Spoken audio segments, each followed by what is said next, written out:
Hey, second graders, this is Mrs. Kickert again, coming at you with another math activity. This is your third math activity for this week. Today, our goal is to learn how to do three-digit subtraction with using the strategy of expanded form. Now, I know that three-digit subtraction sounds like a big, crazy idea, but I know you guys can handle it because you guys rocked it last week when we were doing three-digit addition. And remember that addition and subtraction are very similar. They work hand in hand. And if you feel like your brain's getting a little bit tired, or maybe it's being stretched a little bit too far, take a break and come back and watch this video again later. All right, here we go. Here's our first problem. 867 minus 234 equals what number? Now, I've put in some boxes for you guys. You've got your hundreds, your tens, and your ones. So we're going to divide each of these numbers into hundreds, tens, and ones, into expanded form. So let's start with 867. So we have 800 plus 60 plus 7. That's 867. Now we're going to subtract from that 234. So to break 234 into expanded form, you're going to say 200 plus 30 plus 4. Now we're going to start with subtracting. And remember, when we're adding, when we're subtracting, whatever we're doing, we're going to always start with the smallest value. In this case, the smallest value is our ones. So we're going to look at the 7 and the 4. So we're going to say 7 minus 4 equals what number? That's right, 3. Now we're going to think 60 minus 30 equals what number? And if 60 minus 30 seems challenging for you, you can also think 6 tens minus 3 tens, and you're going to come up with the same answer, 3 tens or 30. Then 800 minus 200 equals what number? That's right, 600. So now we have 600 plus 30 plus 3. And if we add all those together into number form, we're going to have our answer to 867 minus 234. And the answer is 633. Now, it's always good to go back and check your math. So we're going to check our math with addition. So we're going to look at the two parts and add them together. And when we do, we should get our whole. So our two parts in this problem are 633, the answer you guys just came up with, and 234. So we're going to think 633 plus 234 equals what number? And if I solved it correctly, I should get the number 867. So let's go back and think about those strategies that we used last week when we were solving some addition problems. One of the strategies we used was base 10 blocks. So I'm going to use that strategy today. So I'm going to start with 633, which is 6 hundreds, 3 tens, and 3 ones. And I'm going to add to that 2 hundreds, 3 tens, and 4 ones. And if I add all of those together, I should come up with my answer. So I have 800, that's 8 hundreds, plus 6 tens, and the value of 6 tens is 60, plus 7 ones, and the value of 7 ones is 7. So 800 plus 60 plus 7 is going to equal 867. And we did it. We got back to our original answer. So well done, friends. All right, let's try a little bit more challenging of a problem. Here's your next problem. 436 minus 271 equals what number? So again, we're going to break each of those numbers into expanded form by breaking it into hundreds, tens, and ones. And notice how I'm keeping all of my hundreds lined up, all of my tens lined up, and all of my ones lined up. So that makes the math a little bit easier for me. Super important in math to stay very organized. All right, so let's start with 436 because that's our bigger number. That's our whole. We always want to start with our whole when we're subtracting. So we're going to say 4 hundreds plus 30 plus 6. That's 436 in expanded form. Now I'm going to subtract from that 271. And to break that into expanded form, I would say 200 plus 70 plus 1. Now I'm going to subtract. And let me think. Am I going to start in my hundreds, my tens, or my ones? That's right. I'm going to start subtracting my ones because they're my smallest value. So I'm going to think in my brain, 6 minus 1 equals what number? That's right, it's 5. All right, now I'm going to think 30 minus 70 equals what number? Uh-oh, you're thinking, Miss Kickert, if I have 30, I can't take 70 away. So what do we have to do, friends? That's right. We're going to go over here to this 400 and we're going to take 100 of those away. We can't take just 10 away and we can't just take 40 away. We have to take away a whole 100 because those are grouped together into hundreds. So I'm going to take away 100. So I think 400 minus 100. That leaves me with 300s. I'm not quite finished yet because now I have to take that 100 that I took away from the 400 and I'm going to regroup it into 10 tens. So I'm going to take those 10 tens and add them to the 3 tens that I already have there. So I'm thinking 100 plus 30 equals 130. So now I just changed what my expanded form looked like for 436. Now I don't have 400 plus 30 plus 6. I have 300 plus 130 plus 6. If I add that up, I'm still going to get 436. I just reconfigured it a little bit. Okay, now let's go back to some more math. So now I'm thinking 130 minus 70 equals what number? If that's hard for you, because that is a little bit challenging, you can think 13 tens minus 7 tens equals what number? That's right, 6 tens, and the value of 6 tens is 60. Now I'm going to think 300 minus 200 equals 100. So now I have to add those numbers together to get my final answer. So I have 100 plus 60 plus 5 equals 165. Excellent job, mathematicians. All right, now we're going to check it with addition. So if we go back here, our whole is 436. Our two parts are 271 and 165.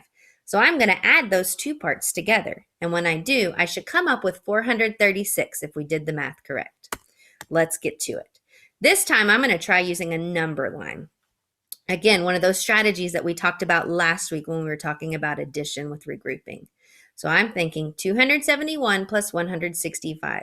So I've drawn out my number line, and I'm going to start my number line at 271. That's my biggest number, and I'm going to be adding to it 165. Now, making one huge jump of 165 is really challenging. So I'm going to break it apart into separate jumps. So I'm going to start with a jump of 100. 100 more than 271 is 371. Then I'm going to make a jump of 30 because I know that if I get to my nearest 100, that's going to be easier math for me. So 371 plus 30 equals 401. Plus 30 more gets me to 431. And then that leaves me with 5 more. So a jump of 5 would get me to 436.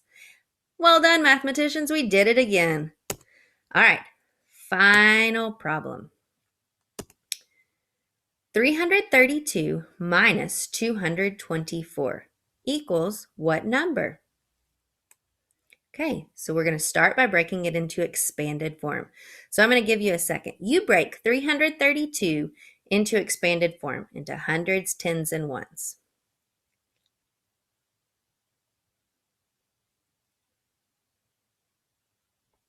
All right, time to check yourself.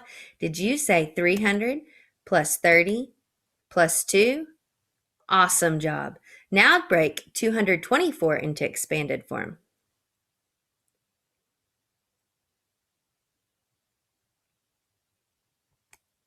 Well done. 200 plus 20 plus 4. All right, now time for the tricky part. Now to start with subtracting. And again, remember, we're going to start with our smallest value.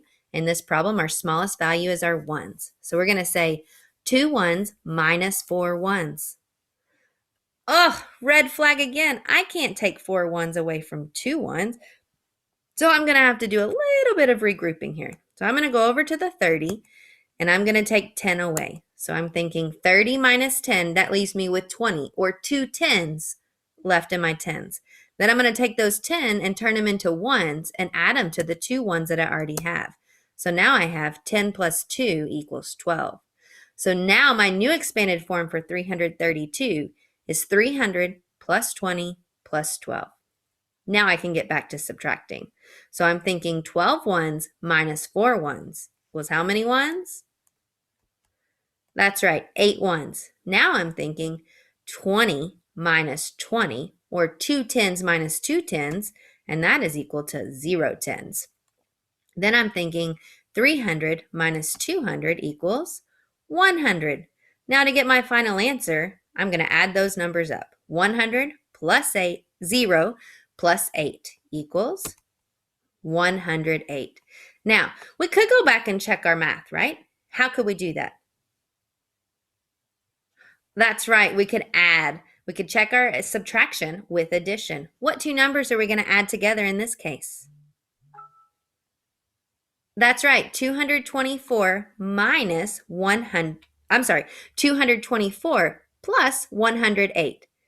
Now, my math brain's getting a little tired, so I'm going to take a break. You guys solve that and see if we did not solve that correctly by getting to 332.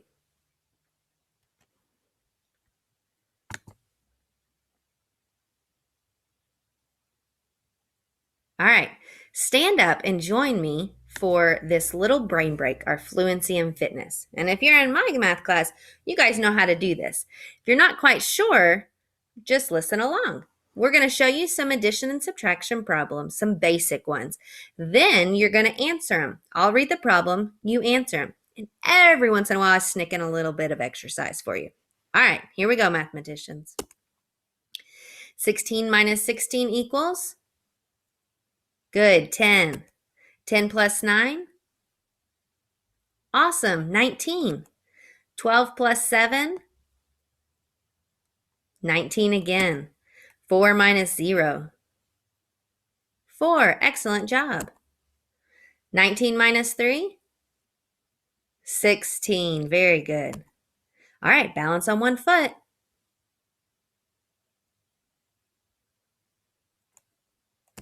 All right, next problem. 18 plus 2? Good, 20. 9 minus 4? Excellent, 5. 13 plus 5? 18, you guys are doing great. 10 minus 7? Good, 3. Now time for some sit-ups.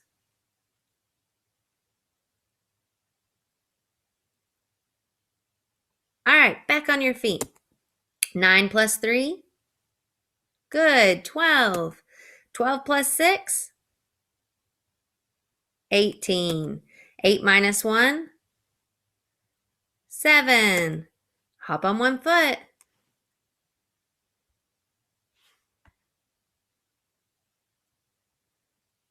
Next problem. 14 minus 7? 7. Excellent. 15 plus 5? 20. Fabulous. 16 minus 1? 15. 4 plus 6? That's right, 10. 6 plus 2? 8. Excellent. Now some squats.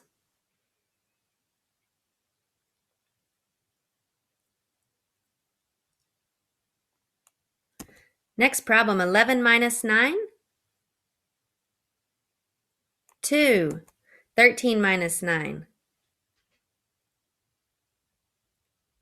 4. 8 plus 6? That's right, 14. 7 plus 1? Excellent, 8. Now for some lunges.